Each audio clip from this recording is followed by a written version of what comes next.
My name is Margaret Calloway. I am 63 years old. I am a retired middle school science teacher who spent 31 years explaining to 12-year-olds how things work, how photosynthesis works, how gravity works, how the water cycle works, and I am, as of 9 months ago, the woman who finally explained to her daughter-in-law how property law works, in Texas, where I own the house. Let me start from the beginning, because the beginning is where everything that happened later was already written, if you knew how to read it. I grew up in San Antonio. My father was a plumber. My mother worked the front desk at a pediatric clinic for 22 years. We were not wealthy.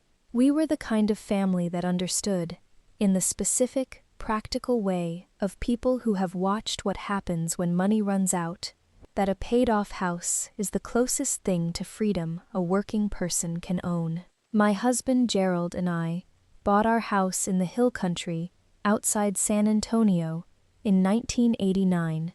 4 bedrooms, 2.5 acres, a front porch that faces west and catches the evening light in the way that makes you understand, every single day, at around 6 o'clock, why people build porches. Gerald and I raised our son Tyler in that house. Tyler learned to ride a bike in the driveway. Tyler's father built the back porch addition with his own hands over 2 summers. Gerald died in that house, in the bedroom where we had slept for 26 years, on a Tuesday morning in November, with the hill country light coming through the window, and me holding his hand. The house has my name on it, not Gerald's and mine. Gerald put it in my name alone in 2008, after a health scare that turned out to be nothing but that made him think hard about what he wanted to leave behind, and how he wanted to leave it. He sat me down at the kitchen table and he said, "Margaret, I want this house to be yours alone. No complications, no probate, just yours." He drove to the attorney's office that week and had the deed transferred. I signed it. It was notarized. It was filed at the Begar County Courthouse. My name, Margaret Louise Calloway, sole owner. I mention this now because my daughter-in-law Christy spent 3 years in my house, appearing not to know it. Tyler met Christy in Austin when he was 28. She was 25, originally from Houston, and she had the specific bright energy of someone who fills every room she enters and makes everyone in it feel that the room was waiting for her. Arrival. Tyler called me after their 3rd date and said, "Mom, I think she is the one." I said, "Tyler, after 3 dates you cannot know that." He said, "I know." He was right, which I want to acknowledge, because the story that follows is not about whether Christy loved Tyler. She did. She does. The story is about what Christy believed she was entitled to and what she was willing to do to obtain it. They married when Tyler was 31. It was a beautiful wedding in the Texas Hill Country, outdoors, in September, when the heat had just begun to break. I wore a blue dress. I danced. I meant every good wish I offered. They moved into a rental in Austin for the first 2 years. Then the pandemic changed things. Tyler's firm went remote. Christy's marketing job had been remote since she started it. The Austin rental was expensive. My house had 4 bedrooms and 2.5 acres, and only me in it since Gerald died. I invited them to come. I want to be clear about this. The invitation was genuine, and it was mine. I was lonely in a way that a house that size makes you when only one person lives in it. I wanted Tyler close. I was willing to share my space. What I was not prepared for was the specific way Christy interpreted the word share. They arrived in March with a moving truck and a plan that Christy had apparently already developed, and that I learned about in pieces, the way you learn about most things that are already decided. One small revelation at a time, each one presented as obvious. The first month was good. They were grateful. Tyler fixed the gutter that had been loose since the previous fall. Christy cooked on Sunday evenings, and the food was good, and we sat on the porch together and watched the evening light do what the evening light does out here, and I told myself this was going to be fine. The requests started in the second month. They were small at first. Could they rearrange the living room furniture? Could they put some of their things in the garage? Could they replace the kitchen faucet that had a slow drip with something more modern? Each request was delivered with warmth, as an improvement, as something that would help all of us. I said yes to most of them because they were small, and because I had invited them here, and because saying yes felt like being a good mother-in-law. I understand now that each yes was a brick in a wall Christy was building, not with malice. I want to be fair about that, but with the specific, confident momentum of a woman who had decided, without saying so directly, that this house was going to become her home, and that the process of making it her home was simply a matter of time and incremental adjustment. By month 4, Christy had repainted the guest bedroom without asking me. By month 5, she had moved several pieces of Gerald's furniture, pieces I had kept specifically because they were his, into the garage without a conversation. I found them there on a Sunday afternoon when I went to look for my extra canning jars. I stood in the garage looking at Gerald's reading chair and his side table, and the lamp that had sat beside his chair for 20 years, and I felt something that I did not have a name for at the time. I went inside. I said, "Christy, I noticed Gerald's chair is in the garage." She said, "Oh, I hope that's okay. We just needed the space, and it felt like it might be easier for you not to have those reminders around." I looked at her. I said, "I appreciate the thought, but I would like to be part of those decisions going forward." She said, "Of course, absolutely, I should have asked." She said it with complete warmth. She also, within 3 weeks, began moving other things: a bookshelf, a set of curtains my mother had made, 3 framed photographs from the hallway, replaced with photographs of Tyler and Christy that were, in themselves, lovely, but that occupied the same hooks where my family's history had hung. I said something each time. I was always heard warmly. Nothing changed. In month 7, Christy's parents came to visit from Houston for a long weekend. Her mother, Diane, was a pleasant woman, with strong opinions about interior design. Her father, Bob, was quiet and seemed faintly embarrassed by his wife and daughter's joint energy, which I recognized as the expression of a man who has spent many years in the presence of women who know what they want and are not shy about wanting it. Diane walked through my house the way a buyer walks through an open house, noting things, tilting her head, making small sounds of assessment. At one point she said to Christy, loud enough that I could hear from the kitchen, "You know what this room really needs is for the whole thing to be opened up.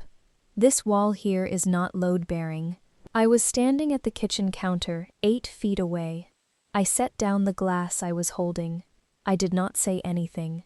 I went to the back porch and looked at the 2.5 acres and the cedar trees and the evening light, and I breathed. That night, after Diane and Bob had gone to bed, I heard Christy and Tyler talking in the living room.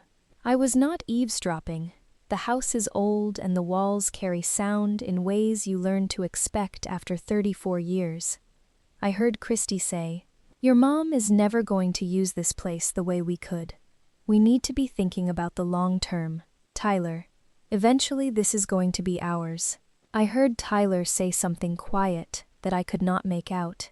I heard Christy say, "I just think we need to start having that conversation." I went to my bedroom. I sat on the edge of the bed in the dark. I thought about Gerald sitting at the kitchen table in 2008 saying, "Margaret, I want this house to be yours alone. No complications, just yours." I thought about the deed filed at the Bexar County Courthouse. I thought about the chair in the garage. And I thought about something my father said to me once, when I was young and had been treated unfairly in some way I can no longer recall. He said, "Margaret, you do not have to announce your position. You just have to be clear about it to yourself. The moment you are clear, the right moment to speak will find you." I was very clear. I just needed to wait for the moment. Over the following 2 months, I did 2 things that I did not tell Christy or Tyler about. The first thing I did was call my attorney, a woman named Susan Reeves who had been handling my legal matters since Gerald and I bought the house, and who had helped me with Gerald's estate. I made an appointment. I brought the deed. I sat in her office and told her what had been happening and what I had heard. Susan listened. She said, "Margaret, I want to be clear with you about something. You own this house, entirely. Your name is on that deed, and Tyler's name has never been on it, and Christy's name has certainly never been on it. There is no legal mechanism by which the things you have described, the furniture moving, the repainting, the conversations about eventually, change that ownership in any way," she said. "The question is what you want to do with that information, and when." I said, "I want them to know, not in a fight, not in a scene. I want them to know in a way that is clear and complete, and that leaves no room for a different understanding later," she said. "I can help you with that." She drew up a formal letter, not a legal threat, not a cease and desist, but a document that clearly and completely stated the ownership of the property, the rights of the owner, and the terms under which the current living arrangement existed. It was polite. It was specific. It was the kind of document that, once read, cannot be unread. The second thing I did was put Gerald's chair back in the living room. I did it on a Tuesday afternoon, while Christy was on a work call and Tyler was in Austin for a meeting. I carried it in from the garage myself. I put it back in the corner where it had always been, beside the lamp, exactly as it had been for 20 years. I sat in it for a moment. It smelled faintly of Gerald still, or I imagined it did. I put the photographs back in the hallway. I put the curtains back on the windows. When Christy came out of her work call and walked into the living room, she stopped. She said, "Oh, you moved things back." I said, "Yes." She said, "Margaret, we moved those for a reason." I said, "I know. I moved them back for a reason." She looked at me. I said, "Christy, I think we need to have a conversation, all 3 of us, this weekend, when Tyler is home." She said, her voice careful now, "Is everything okay?" I said, "Everything is fine. I just want to have a conversation that I think is overdue." Tyler came home on Friday evening. I had made dinner, pot roast, which is Tyler's favorite, and which I made because I wanted the evening to be warm, not combative. I wanted my son to know that what I was about to say came from love, not from anger. After dinner, at the kitchen table, I placed Susan's letter in the center of the table. I said, "I want to read something to you both. Not because I'm angry, because I love you both, and I think we need to be operating from the same set of facts." I read them the letter, all of it.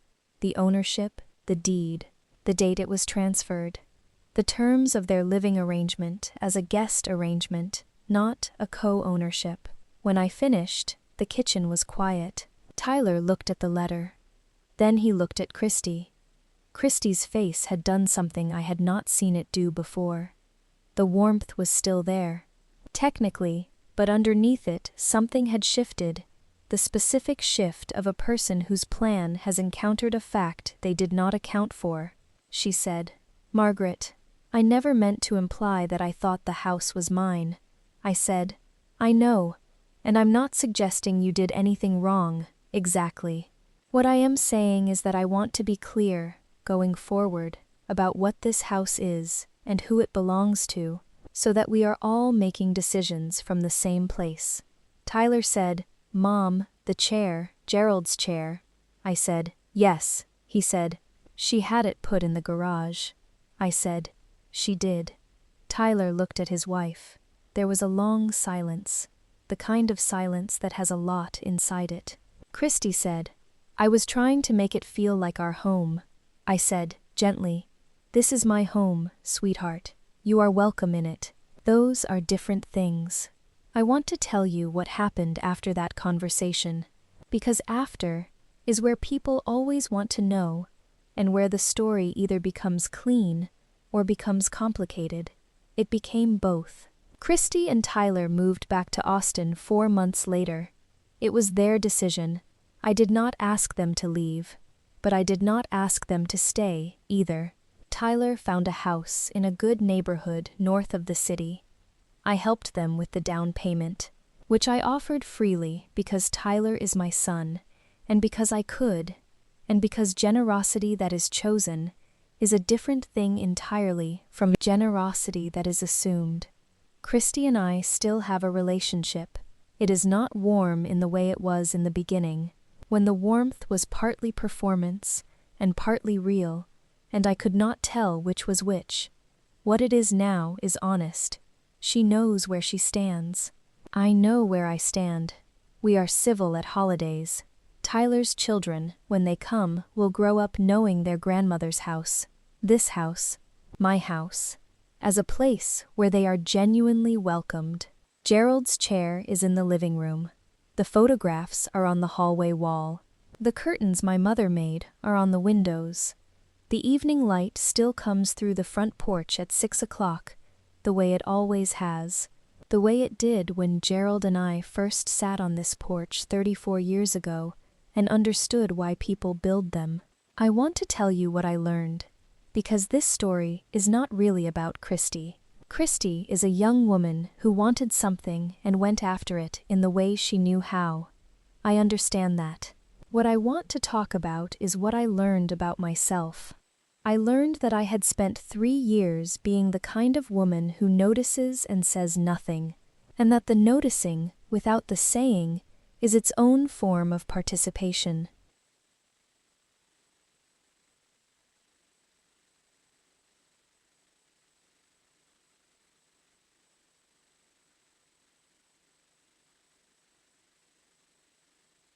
I was not keeping the peace.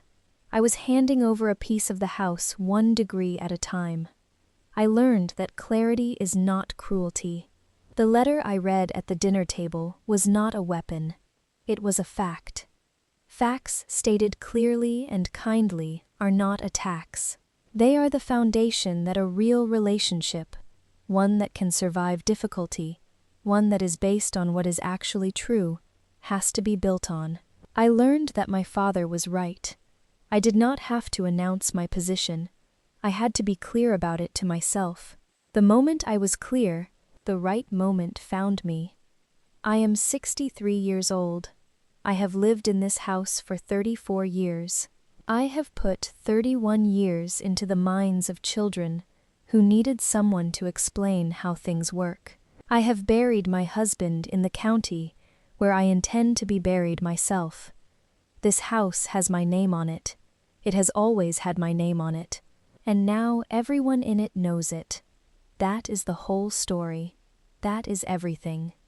I want to go back to the garage for a moment, because the garage is where something important happened that I have not fully described. The afternoon I found Gerald's chair and his side table and his lamp arranged in the corner of the garage, I stood there for longer than I have said. I stood there for probably 20 minutes. I am not a person who cries easily. 31 years of middle school will do that to you. You develop a specific capacity for absorbing difficulty without going to pieces. But I cried in the garage that afternoon. Quietly, standing up, the way I have always cried when I do not want anyone to hear it.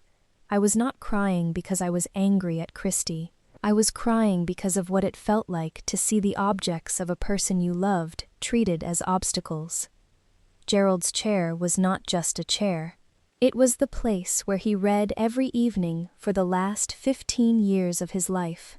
It was the place where he fell asleep with the book open on his chest, and I would come in at 9 o'clock and take the book out of his hands and put the bookmark in and turn off the lamp. It was the place where he sat when Tyler called us after his first real job, and we put the phone on speaker, and Tyler's voice came out of it young and happy. It was the place where Gerald sat the morning after his diagnosis, looking out the window at the cedar trees, not saying anything, just looking. It was a chair. It was not just a chair. When I carried it back inside on that Tuesday afternoon, it took me 3 trips. The chair, the side table, the lamp. And I was breathing hard by the end because I am 63, and the chair is heavier than it looks. I set the lamp up and plugged it in and turned it on, and the light came out of it, the same warm yellow it had always been, and I sat in the chair for a few minutes in that light. I thought about what my son had said to me once, a few months after Gerald died. He said, "Mom, how do you keep going in that house? Doesn't it hurt to be there?" I said, "Tyler, the hurt is not in the house. The hurt is in the losing. The house is just the place where I can still feel him. Why would I leave that?" He had not fully understood what I meant then. I think he understands it now. The chair being in the living room is not about sentiment. It is not about refusing to change or refusing to let go. It is about what it means to have built a life in a place with another person, to have the particular history of a specific house, specific rooms, specific chairs, and to have the right to determine what happens to the things that hold that history. That right is mine. It has always been mine. The deed confirms it in legal language, but the truth of it is not in the deed. The truth of it is in 34 years of mornings on this property, in the gutter Tyler fixed, and the porch Gerald built, and the curtains my mother made, in the evening light that comes through the front porch at 6 o'clock, whether I am watching it or not. The house knows whose it is. Houses always do. I also want to tell you about the conversation I had with Tyler, privately, about 2 weeks after the dinner table evening. Christy was in Austin for a work meeting, and Tyler was working from home, and I made lunch. Sandwiches, nothing elaborate, and we sat at the kitchen table, and I said, "I want to talk to you about how you are doing with all of this." He was quiet for a moment. He said, "I didn't know about the chair." I said, "I know." He said, "I didn't know about the photographs or the curtains." I said, "I know that too." He said, "She was trying to. I think she genuinely thought she was helping. She thought it might be easier for you not to have those reminders." I said, "Tyler, those are not reminders. That is your father's chair. There is no such thing as a helpful removal of your father's chair from the room where he sat for 15 years. He was quiet for a long time. He said, "I should have been paying more attention." I said, "Yes." He said, "I'm sorry, Mom." I said, "I know." We ate our sandwiches. Outside, the cedar trees were doing what they do in October, which is hold very still in the dry air, with their blue-gray color against the sky. I have looked at those trees for 34 years. I have never stopped noticing them, Tyler said after a while. "She loves me," I said. "I know she does." He said, "I love her." I said, "I know that too." I said, "Tyler, what happened here is not about whether she loves you or you love her. It is about whether the people you live with understand the difference between their home and someone else's. That is a thing she is going to have to learn, and I believe she is capable of learning it. But I am not going to help her learn it by pretending she already has." He nodded. He said, "The house in Austin has the deed in both our names." I said, "Good," he said. "I want you to know I'll pay attention this time." I said, "That is all I am asking." He hugged me before he left that afternoon, a longer hug than he has given me in a while, the kind that says more than the words that come with it. I stood on the front porch and watched his truck go down the drive and turn onto the county road, and then I went inside and made myself a cup of coffee and sat in Gerald's chair and looked out at the cedar trees. The lamp was on. The photographs were on the wall. The curtains my mother made were on the windows. It was my house. It had always been my house, and it felt like it again. One more thing. Susan, my attorney, called me about 3 weeks after the dinner table evening to check in. She asked how things had resolved. I told her. She was quiet for a moment. Then she said, "Margaret, I have been practicing law in this county for 23 years, and I want to tell you something." I said, "Tell me," she said. "Most people in your situation either say nothing until it is a full legal emergency, or they say everything in a way that burns the relationship to the ground."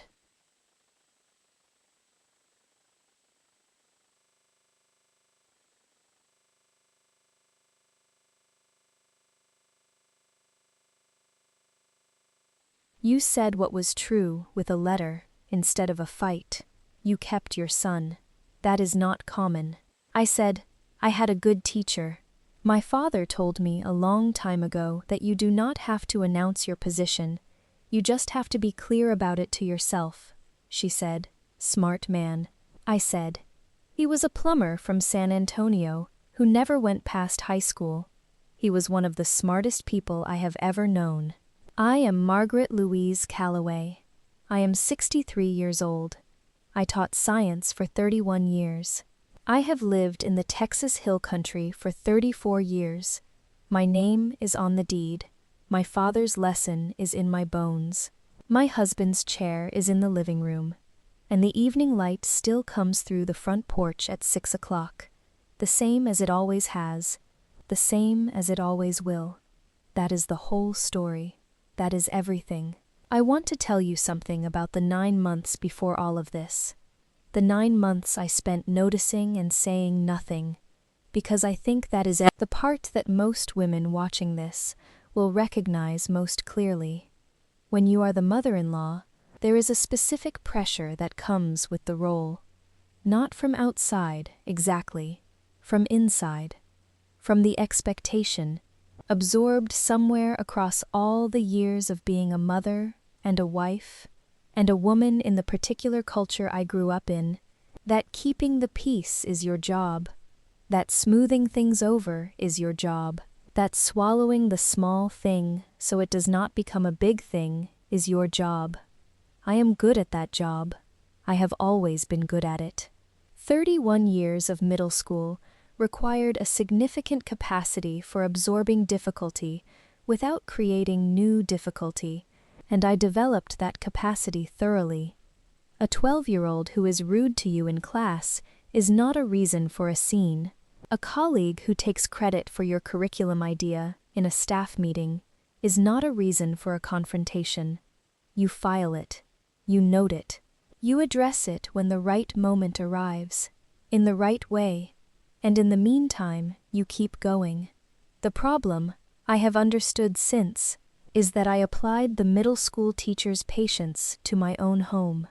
I treated my own home the way I treated a classroom, as a place where my job was to manage the dynamic, keep everyone functioning, absorb what needed to be absorbed, and that is not wrong in a classroom. A classroom is not yours. You are there to serve the children in it. But a home is different.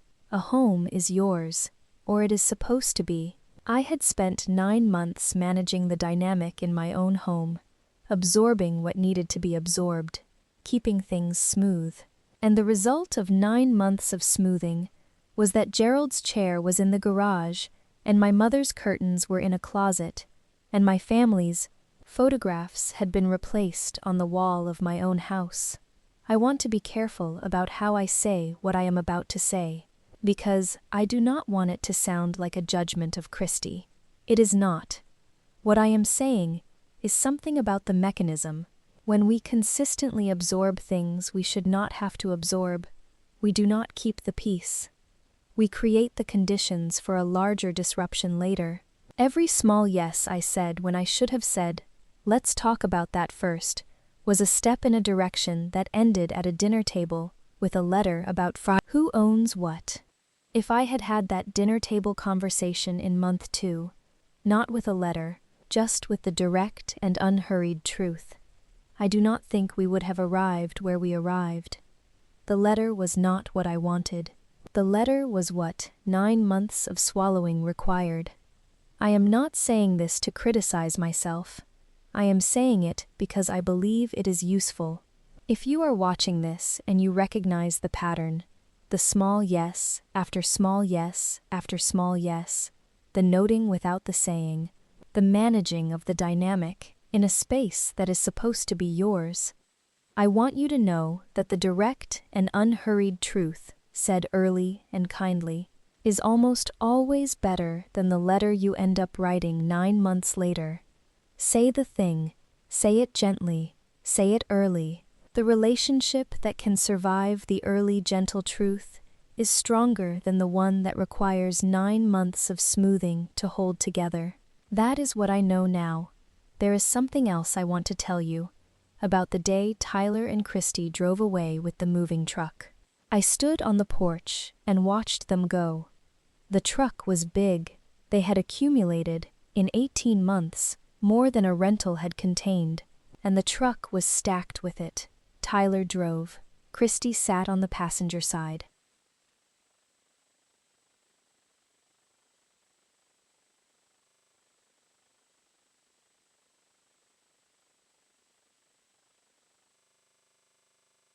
Christy looked back at the house. I could see her face through the passenger window, turned back toward me. I raised my hand. She raised hers. That was all. I stood on the porch, after the truck turned onto the county road, and I looked at the 2.5 acres and the cedar trees, and I felt, in the quiet that followed the truck's engine, something I had not felt in 18 months. The specific quiet of a house that is yours alone. Not lonely, not empty, specific. The way a place feels when everything in it is in the right position, and everything belongs where it is, and nobody is about to move it without asking. I went inside. I made coffee. I sat in Gerald's chair. The lamp was on. The photographs were on the wall. The curtains my mother made were on the windows. Outside, the cedar trees held still in the October air. The evening light was coming. I had been waiting for it. I want to end with something my mother told me once. When I was newly married and adjusting to what it means to share a space and a life with another person, she said, "Margaret, a home is not just the walls. A home is everything you put into it, and everything you know about it, that no one else knows. Take care of what you know." I have taken care of what I know. For 34 years I have taken care of what I know, and I intend to keep doing it for as long as the evening light comes through that front porch at 6 o'clock, which I expect it will be doing long after I am gone.